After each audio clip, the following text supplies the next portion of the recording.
From the time I was 4 years old, I used to sit in the bathtub and I used to hold on to the shampoo bottle and I used to read the back and pretend like I was in commercials. Gee, your hair smells terrific. Makes your hair bouncy and shiny and smell like a field of lilacs. You won't even recognize yourself after a week of using, gee, your hair smells terrific. 4 years old. I used to look at people on television and try and do their facial expressions, and by the time I got to 3rd grade, I was already getting parts in plays, and in 10th grade, I was doing a play in college and a play at my high school, and that's all I wanted to do was act. But, come on. I'm 37. I'm 37. How many actresses now, we're not talking about Morgan Freeman. How many actresses? I'm doing stand-up for the first time ever. And really the main reason is because Allison told me that the one-woman show is half one-woman show and half stand-up. I'm curious to see what she's got and if she can pull it off. I've never seen Liimu do stand-up. Do you feel good about what you've prepared tonight? I have no idea. My name is Liimu.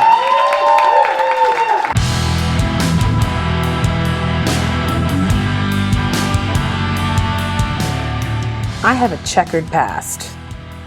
It's included living in a mental hospital, battling addiction and homelessness, and being trapped in a corporate job that was sucking the soul out of me day after day. By any stretch of the imagination, I should be living in a prison cell rather than Malibu.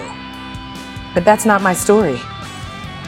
At 37, I learned about the law of attraction and that I could rewrite my story anytime I wanted to, and so can you. Now I'm leveling up and going back to my earliest dreams of being a singer and actress despite all the odds being against me. I'm a regular chick who was living a regular life until I learned that I could dare to be extraordinary.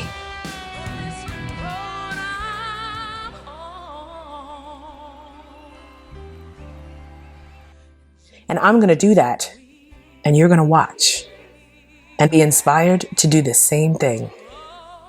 This is MomStar.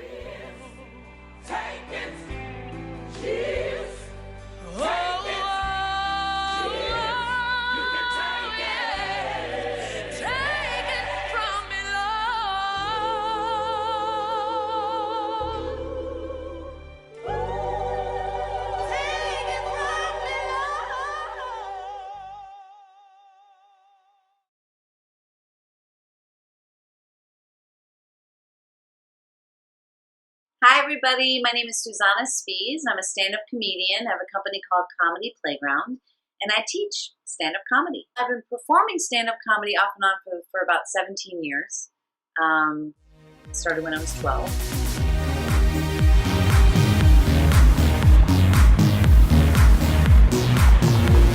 Hey guys. Hi. What's up? I don't know what I'm expecting. Usually when she's in front of people, she's fine. So I'm kind of assuming she's going to be up there acting crazy and silly and just enjoying herself. Thought it was pretty funny from what I saw. Yeah? Pretty funny. You were impressed? It really pisses me off how hard it is for people to say my name. Like, that's my struggle in life. It really is. Because, okay, like, for instance, I went to Starbucks. And I'm already needing coffee, so I'm already in a little bit of a pissy mood. And the girl, she's like, hi, yeah, what can I get you? I'd like a grande caramel macchiato, please, extra drizzle. Great, can I just get your name? It's Liimu. What's that? Liimu. Liimu. Liimu. Lulu. Liimu. Got it, thanks. A couple minutes later. I have a grande caramel macchiato for emo. Anybody? I think some of the biggest mistakes that new stand-up comedians make is that they want everything to happen right away, or they don't trust that something's funny right away, or that they want something to be funny right away. And like anything, it takes time. Stand-up requires a lot of writing and developing and trusting. That process takes a little nurturing and practicing it. And so I would say the biggest mistake is just not trusting that eventually it really will be everything you want it to be, but it just takes time. and to trust that process. Liimu has so many strengths, but I think that one thing that really sticks out is her energy. She has amazing amounts of energy. She's so enthusiastic, full of life, full of vibrancy, and I noticed it right away. Liimu did her first attempt at stand-up, which is good because we need her to be quick on her feet when she's doing her one-woman show. But it's also a really good opportunity for feedback. So I'm having my good friend Melanie Leanne Miller, who's a stand-up comic, a professional comedian. She's coming today. She's going to give Liimu some feedback. And hello, I'm Melanie Leanne Miller, and we are in the laundry room. I grew up racing dirt bikes, so I'm a really aggressive driver, but I'm also a really bad driver. It definitely makes me nervous for somebody to give me feedback on that footage, particularly because it was my first time doing stand-up, and she's a stand-up comedian. So Melanie hasn't seen it before? I'm here to see Liimu. She asked me to come by. Allison asked me, you did. Yeah,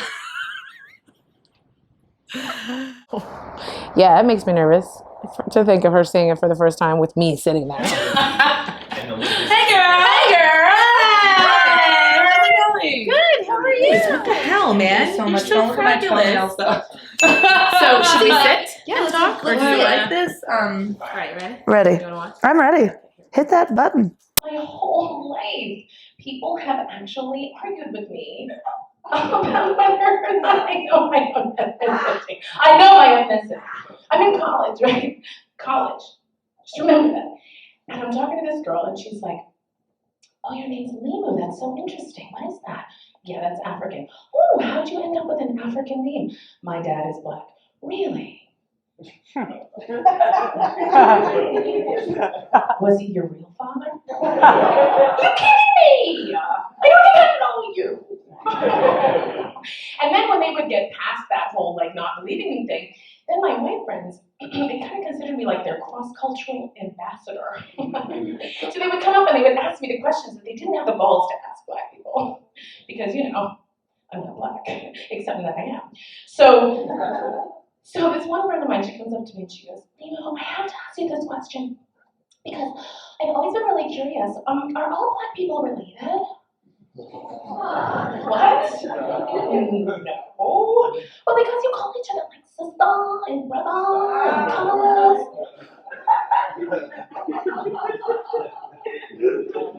"Yes, moron, we're all related. Uncle Ben and Aunt Jemima are my relatives, and all I eat are pancakes and rice." Come on. But sometimes I would have fun with it. Okay, like this one time, I was filling out, I was like applying for a job, and I look across the desk, and I see that the white woman across the other side of the desk has decided that she's just going to skip the niceties of asking me the questions and just fill out that I'm white. She literally checked the box. White. They're asking me. And I got pissed. And a little bit black. So, "Excuse me? I know you didn't just sit there and check the box like you know me. You don't know me. You just don't decide for me. My name is Liimu, okay? I'm black, all right? Get it right." So, how soon do you think I'll hear about it? You know, I didn't get that job. You look very comfortable on the stage. Yes. Dug it? I liked it. Yes. I think like it just like, how many times have you done stand-up? One time. One time. It was a really great first time.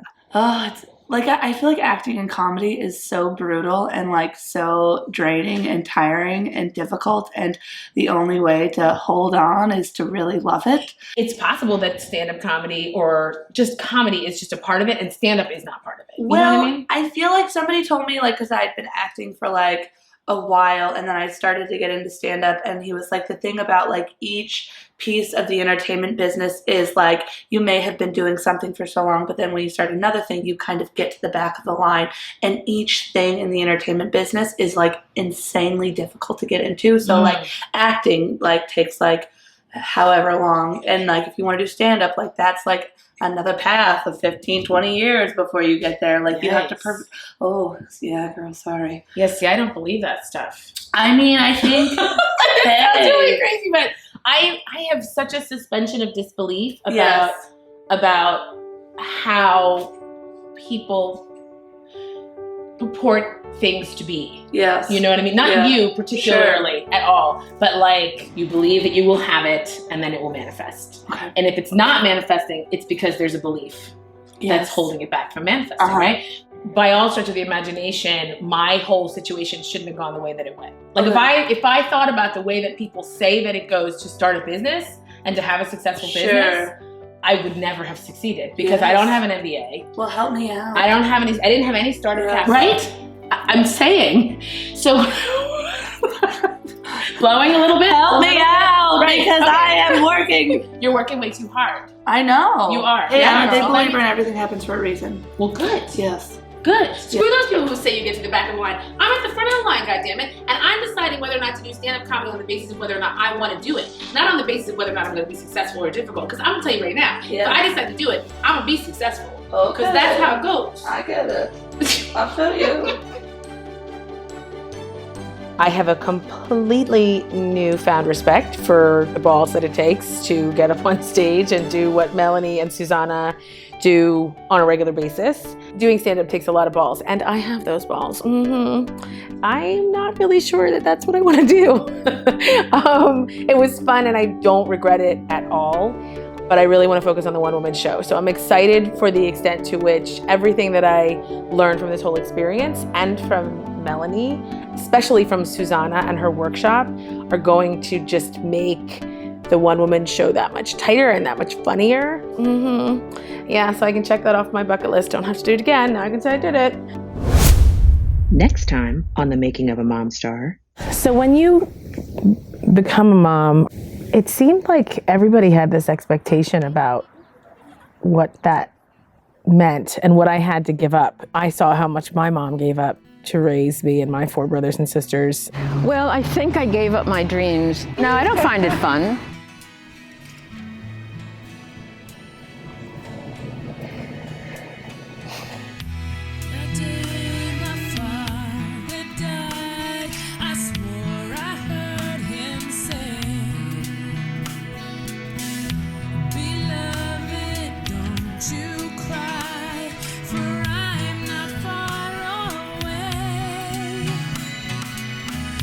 Just keep your honesty, the truth.